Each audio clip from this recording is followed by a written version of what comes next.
दोस्तों आप सभी का मेरे YouTube चैनल पर स्वागत है। दोस्तों मैं हेड कांस्टेबल रूप सिंह नरूका।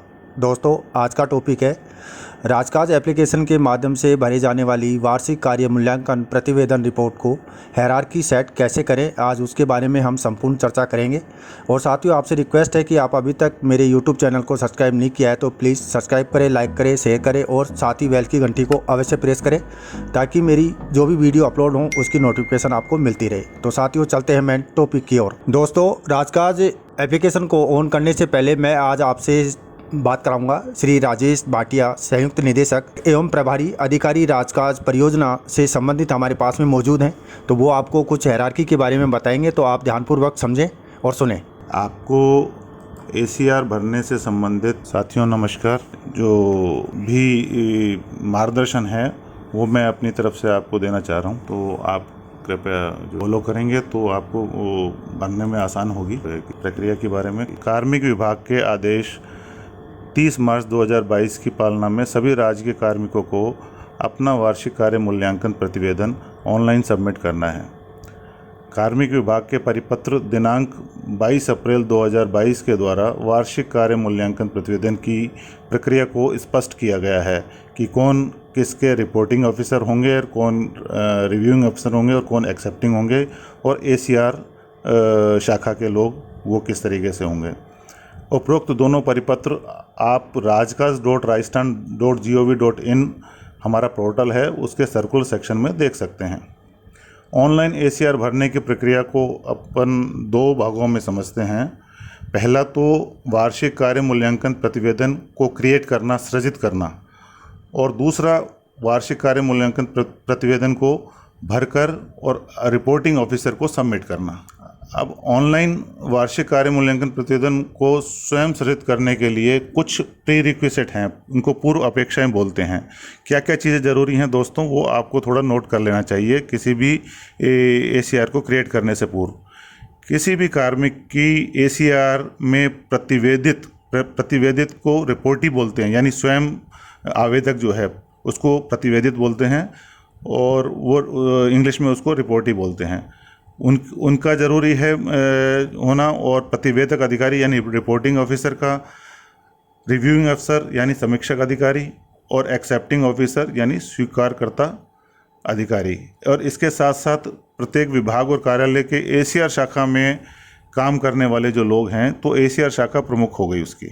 ये 5 जो है इसके क्रिएट करने के लिए जो है हायरार्की को हमें इन लोगों की ज़रूरत होती है।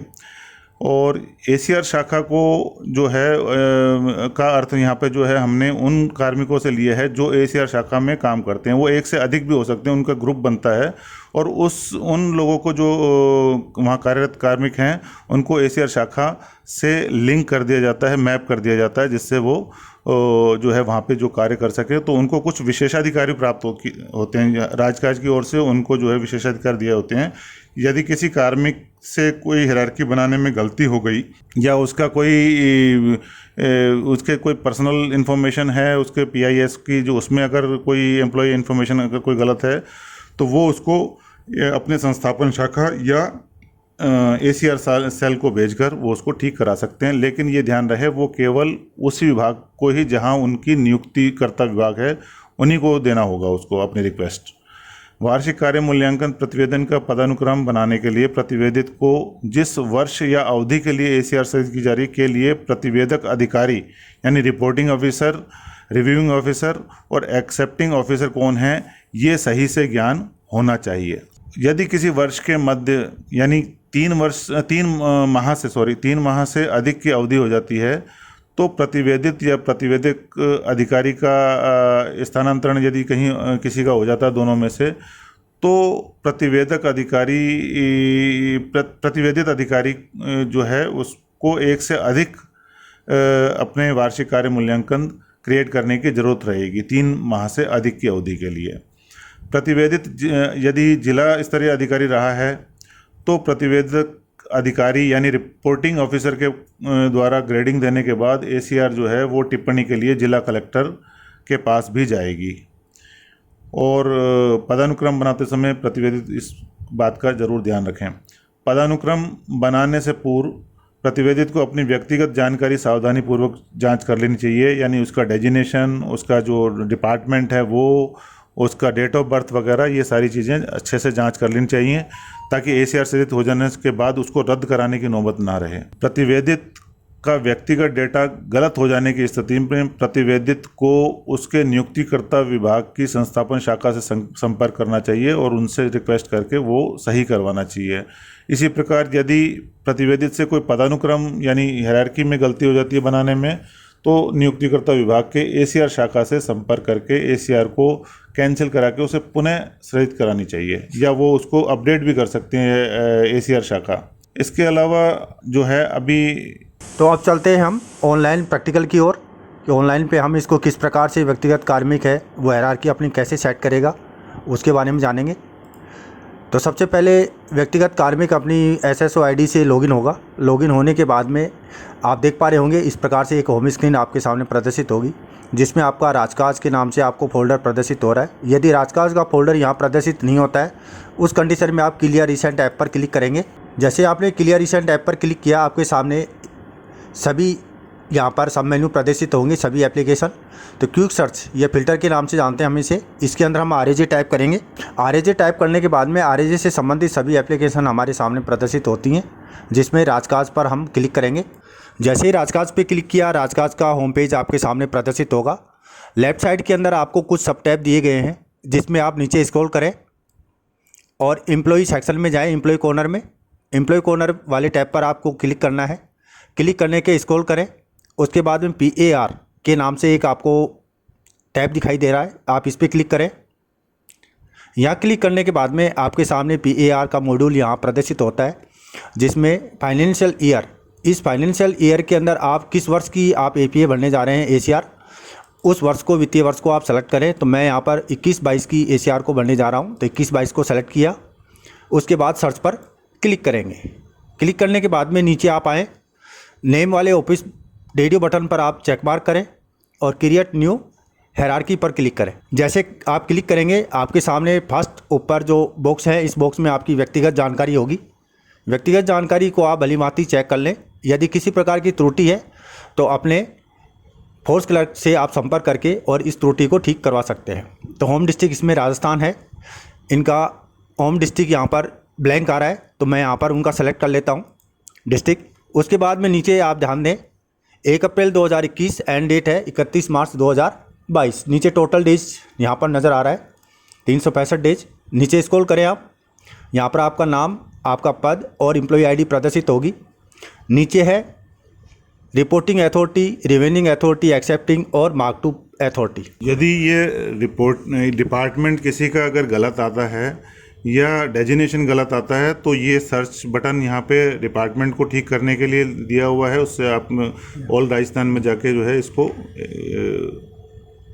सर्च करके इसको जो है आप ठीक कर सकते हैं डिपार्टमेंट को। और इसी तरीके से डेजिग्नेशन जो है, अगर उसमें कोई प्रॉब्लम है तो उसको भी दुरुस्त किया जा सकता है। ये पास वाले टैब से आप इसको ब्लैंक कर देंगे और दोबारा जो है उसको सर्च करके आप उसको कर सकते हैं।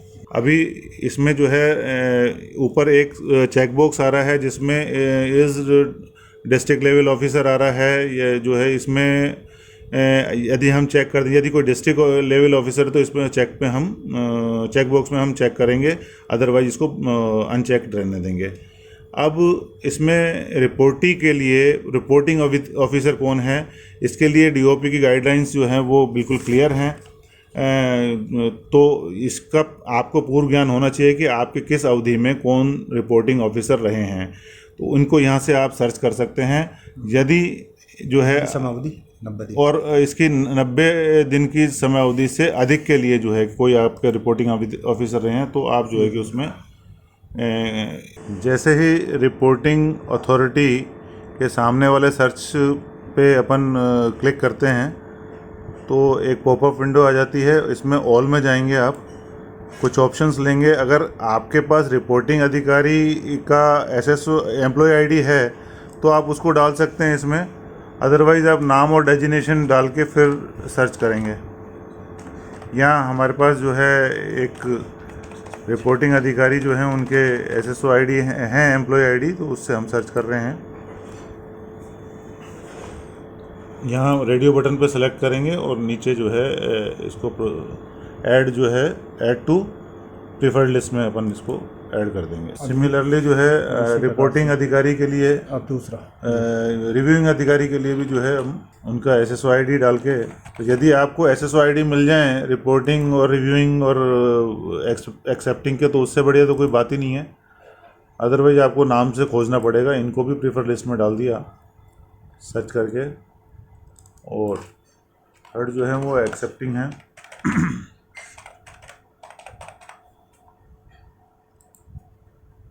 को सर्च किया, रेडियो बटन पे क्लिक किया और प्रीफर्ड लिस्ट में इनको भी ऐड कर दिया। अब हम क्लिक करके सर्च पे और इनको सेलेक्ट करेंगे, रिपोर्टिंग को प्रोसीड कर देंगे। इसी तरीके से रिव्यूइंग को सेलेक्ट करेंगे और प्रोसीड कर देंगे। इसी तरीके से एक्सेप्टिंग को जो है वो करके हम प्रोसीड कर देंगे। अब आपके पास मार्क 2 जो है अथॉरिटी का आया है। आपने मार्क 2 में अब किसी भी विभाग में एक से ज़्यादा ACR सेल्स भी हो सकते हैं। उनके जो मार्क 2 का अर्थ यही है कि जो ACR सेल में जो कार्यरत लोग हैं उनके लिए जो है मार्क 2 बोला गया है। और इसमें एक से अधिक यदि आते हैं, तो जैसे पुलिस डिपार्टमेंट है, बहुत बड़ा डिपार्टमेंट है, उनके डिस्ट्रिक्ट्स में भी ACR सेल ACRs को मेंटेन करते हैं एम्प्लॉयज़ की। कुछ को किसी और लेवल पे करते हैं, IG लेवल पे जो है, रेंज की लेवल पे, और कुछ जो है हेडक्वार्टर लेवल पे होती हैं। तो इनके एक से ज़्यादा ACR सेल्स बने हुए हैं। यहाँ आपको यह ध्यान रखना है कि जो ACR सेल आपसे संबंधित हो, जहाँ पे आपकी मेंटेन, उसी को आप सेलेक्ट करें और इसको जो है आप। अब आपके पास दूसरा आता है कि यहाँ पर रिपोर्टिंग अधिकारी जो हैं, मान लो वो पहले उनका डेजिग्नेशन कुछ और था और अब कुछ और हो गया, तो यहाँ पर आपसे पूछा जा रहा है is authority designation during appraisal period. Current designation जो है वो क्या है। अगर करंट डेजिग्नेशन उनका सेम है तो हम यस करेंगे, अदरवाइज जो है उनको नो करेंगे। नो करते ही हमारे पास जो है एक और जो है ऑप्शन आ जाएगा जिसमें उनका करंट डेजिग्नेशन, वो तत्कालीन देन जो डेजिग्नेशन है वो डालना होगा सर्च करके यहाँ डेजिग्नेशन, तो उनका करेक्ट करने के लिए। तो ये इसी तरीके से ये प्रक्रिया जो है रिव्यूइंग के लिए और एक्सेप्टिंग के लिए भी होगी। अब आप इसके बाद जो है ये सेलेक्ट करने के बाद आप कॉन्फ़िगर जो है अप्रेजल हायरार्की जो है वो कॉन्फ़िगर अप्रेजल हायरार्की टैब पर जो है करेंगे। और ये आपकी हायरार्की जो है वो बन गई है। फिर क्लोज कर देंगे। हायरार्की तो बन गई, यहाँ से आप क्लोज कर देंगे। अब इसके बाद जो है आपको इसमें इनिशिएट PAR का बटन दिखेगा नीचे। पहले इसमें अब आप पहले इसको सेलेक्ट करें यहाँ पे, इसमें से और इसका स्टेटस जो है वो आप देखें। PAR नोट इनिशिएटेड वाला जो है वो आएगा, उसको आप सर्च करें तो जिसकी जो है PAR जो है इनिशिएट नहीं हुई है वो आपके पास आ जाएगा। इसको आप रेडियो बटन को करेंगे और इनिशिएट PAR करेंगे, तो यहाँ से आप इसको क्लिक करेंगे। अब आपकी जो ACR है वो इनिशिएट हो गई है, यानी बन गई है और एम्प्लॉय के इनबॉक्स में आ गई है। वो हमने एम्प्लॉय कॉर्नर से बनाई थी और अब जो है बनने के बाद उसकी जो है इनिशिएट होने के बाद वो इनबॉक्स के PAR सेक्शन में आप क्लिक करेंगे, तो यहाँ आपको उनकी जो ACR है वो आपको दिखेगी। जहाँ पर हाइपर लिंक पर आप जो है क्लिक करेंगे तो आप उसको खोल पाएंगे भरने के लिए और सबमिट करने के लिए। ये आपका एक पोर्शन जो है कि पूरा हुआ हायरार्की बनाने का। अब आप जो है अपनी ACR कैसे भरेंगे, उसके लिए जब ACR खोल लिया आपने, इसको हाइपर लिंक को क्लिक करके अपना जो है कि होम डिस्ट्रिक्ट आप डालेंगे। इसमें अपना डेटा आपने पहले ही चेक कर लिया इसका, तो हायरार्की बनाते टाइम उन्हें चेक कर लें। यहाँ पर अपना जो है आप कोई अगर आपके लीव वगैरह हैं या इस तरीके से आप इसको कॉलम्स को भर लें। एक से ज़्यादा हैं तो इसमें आप ऐड कर लें, ऐड रोज करके जो है। और इसी तरीके से आपके जो है की रिजल्ट्स वाला है, अगर किसी के कोई टारगेट्स वगैरह दिए हुए हैं, किसी की किन्हीं सर्विसेज में टारगेट्स वगैरह दिए होते हैं, उनमें कितने % टारगेट अचीव हुए, ये सारा आप पहले की तरह जैसे मैनुअल में भरते थे वैसे ही भरेंगे। इसके अलावा कोई नाइट स्टे वगैरह है या कोई छुट्टी वगैरह रहे हैं तो वो सारे कॉलम्स को आप पूर्ति करेंगे।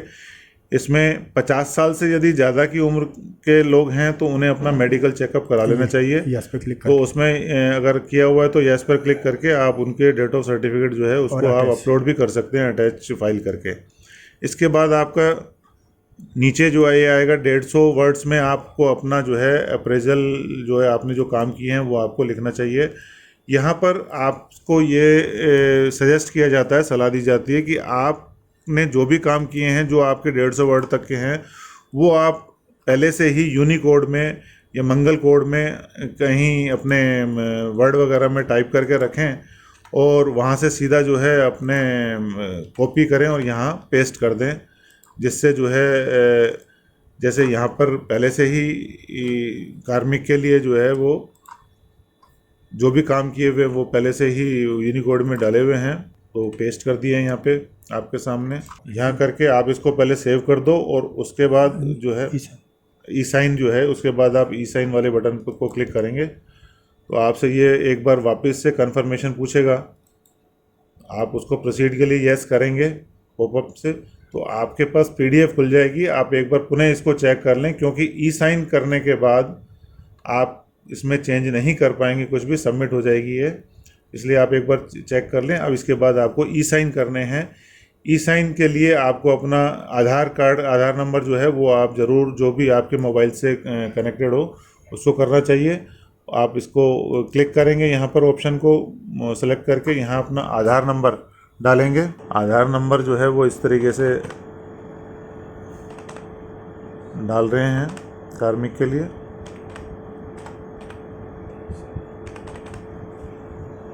प्रोसीड किया तो ओटीपी जो आधार के साथ लिंक है उस वाले मोबाइल पर जाएगा। अब ओटीपी जो है इसमें डाल दिया, वेरीफाई ओटीपी करेंगे। ये वेरीफाई कर रहा है ओटीपी जो आया है उसको, और इस तरीके से ये आपकी पीडीएफ जो है वो डाउनलोड हो जाएगी, यानी ये सबमिट हो गई। अब ये आपको नेक्स्ट जो लेवल हैं, जो आपके रिपोर्टिंग अधिकारी हैं उनको आपको भेजना है, तो यहाँ आप सेंड बटन दबाएंगे और इस तरीके से आपकी एसीआर की हायरार्की बनकर और वो सबमिट भी हो गई है। Thank you. तो साथियों, ये था हमारी प्रोसेस कि व्यक्तिगत कार्मिक अपनी एसीआर को किस प्रकार से ऑनलाइन करे, उसकी प्रक्रिया के बारे में आज आपके पास में थे संयुक्त निदेशक श्री राजेश भाटिया जी, जिनसे आपने ये वीडियो के माध्यम से जाना। और आप इसे यदि एपीआर से संबंधित आपकी कोई इश्यू हैं तो आप कमेंट्स बॉक्स में अवश्य टाइप करें। कोई हमारे लायक कोई सेवा होगी या हमारे लायक कोई इश्यू होगा तो हम उसको सॉर्ट आउट करेंगे। इसी के साथ मुझे दे इजाज़त। जय हिंद, जय भारत।